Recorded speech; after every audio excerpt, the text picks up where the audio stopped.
11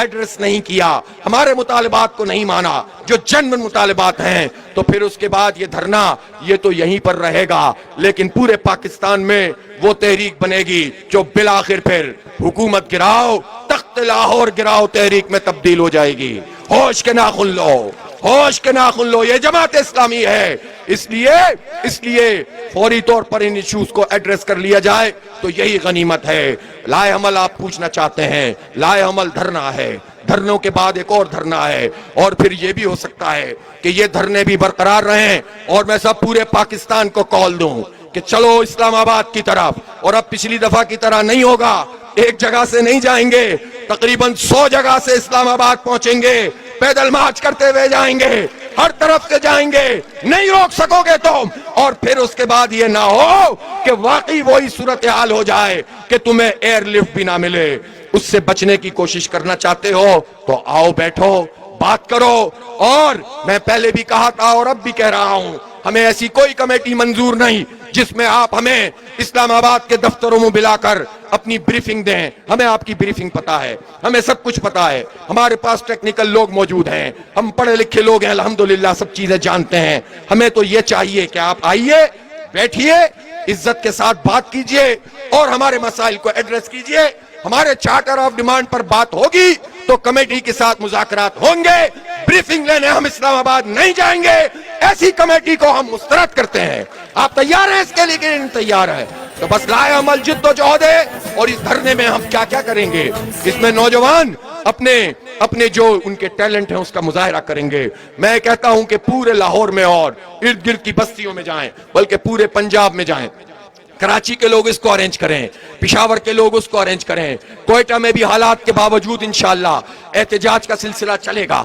اور میں یہ کہنا چاہتا ہوں کہ آپ اسپورٹس مین کو لے کر آئیں، آپ ڈاکٹرز کو، آپ انجینئرز کو، آپ جو ہے وہ پیرامیڈیکل اسٹاف ہے، اور مزدور ہیں، کسان ہیں، اور اس طرح کے جو معاشرے کے طبقات ہیں، وکلا ہیں، سول سوسائٹی ہے، وہ سب یہاں پر آئیں۔ یہ سب کا اسٹیج ہے، یہ جماعت اسلامی کی صرف میزبانی ہے، یہ پاکستان کے 25 کروڑ لوگوں کا اسٹیج ہے۔ کوئی پولیٹیکل پارٹی یہاں پر آ کر اپنی بات کرے گی، ہم اس کو انشاءاللہ تعالی عزت دیں گے، اس لیے کہ یہ جمہوری رویہ ہمارا ہوتا ہے۔ اور میں ایک اور بھی بات کہنا چاہتا ہوں کہ ہم اپنے اسٹیج کو انشاءاللہ حق اور سچ کا اسٹیج بنائیں گے۔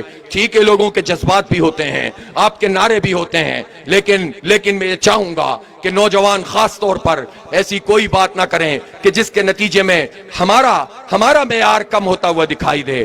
ان کا جو بات ہے وہ تو ہم جانتے ہیں، لیکن ہم نے، اللہ کا شکر ہے، ہمارے بڑوں نے ہماری تربیت کی ہے، ہمارا اپنا ایک معیار ہے، ہم اس کو برقرار رکھیں گے، حق کہیں گے، سچ کہیں گے، اور ہم نہ ایگزیجریشن کریں گے، نہ بات کو چھپائیں گے، اس لیے کہ ہم جانتے ہیں کہ عدل کا راستہ ہی کامیابی کا راستہ ہوتا ہے۔ سچ بات کریں گے انشاءاللہ، حق بات کریں گے، ڈٹ کر کھڑے ہوں گے، اور انشاءاللہ حکومت کو پیچھے دھکیلنے میں کامیاب ہو جائیں گے۔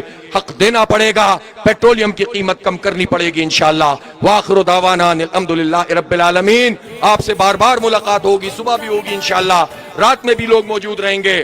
اور مجھے اس موقع پر آخر میں یاد آ رہے ہیں ہمارے بہت ہی ہر دل عزیز قیم، ہمارے بھائی، ہمارے دوست، ہمارے ہمدم امیر العظیم بھائی، وہ امیر العظیم بھائی جو پچھلے دھرنے میں بھی کینسر جیسے موذی مرض میں مبتلا تھے، لیکن جس طرح انہوں نے بھرپور طریقے سے رہنمائی کی تھی، جس طریقے سے انہوں نے پورے آرگنائز کیا تھا، اور زندگی کے آخری لمحات تک وہ جماعت اسلامی کی تمام تر چیزوں میں نہ صرف یہ کہ شریک رہے، بلکہ جو ان سے بن سکا وہ کرتے رہے، ہمیں بہت یاد آتے ہیں۔ ان کے لیے میں خاص طور پر کہتا ہوں کہ آپ دعا کریں ان کی مغفرت کے لیے، ان کی درجات کی بلندی کے لیے، اور جتنے بھی ہمارے بزرگ دنیا سے رخصت ہو گئے ہیں، ہمارے ساتھی، ہمارے دوست، سب کے لیے دعا کریں، مریضوں کے لیے شفا کی دعا کریں، اور اس کے ساتھ ساتھ آپ اس کے لیے تیار رہیں کہ یہاں پر ہم بہت سارے مقابلے بھی منعقد کریں گے۔ ربیع الاول کا موقع ہے تو سیرت کا مقابلہ بھی ہوگا، تقریروں کا نعتوں کا مقابلہ بھی ہوگا انشاءاللہ, محفل حسن قرت بھی ہوگی, اور اس کے ساتھ ساتھ ترانوں کا مقابلہ بھی ہوگا, اس کے ساتھ ساتھ کراٹے کا بھی مقابلہ ہوگا. اگر کوئی فٹ سال لگا سکے تو وہ بھی ہم نوجوانوں کے لیے لگا دیں گے, کوئی فوڈ اسٹریٹ بنا سکیں تو وہ بھی آپ بنا دیں. اس کو ایک ایسا دھرنا بنا دیں جو تمام لاہوریوں کا اور پورے اہل پنجاب کا ہو. کراچی والے پورے کراچی اور سندھ کا دھرنا بنا دیں, پشاور والے پورے کے پی کا دھرنا بنا دیں, انکلوزیو ہو جائیں, سب کو ساتھ لے کر چلیں. انشاءاللہ حکومت کو جھکنا پڑے گا. ہماری کوئی انا نہیں ہے کہ ہم جھکانا چاہتے ہیں, ہم عوام کے لیے انہیں دھکیل کر عوام کا حق لینا چاہتے ہیں. وآخر دعوانا الحمدللہ رب العالمین. چلنا ہے, جینا ہے یا مرنا ہے, دھرنا ہے بھائی دھرنا ہے, دھرنا ہے بھائی دھرنا ہے. آج دھرنے کا پہلا دن, اور 100 میں سے کتنے نمبر دے رہے ہیں آپ دیجئے, کتنے دے رہے ہیں؟ نہیں, سارے بتائیں کتنے نمبر دے رہے ہیں. 100 میں سے 100 دے رہے ہیں. ذرا ہاتھ کھڑا کر کے بتائیے کتنے نمبر دے رہے ہیں. 100 میں سے 100. کل دھرنے کا دوسرا دن, اور نمبر 100 میں سے کتنے دینے ہیں؟ نہیں 100 نہیں, کل 110 نمبر چاہیے 100 میں سے دینے کے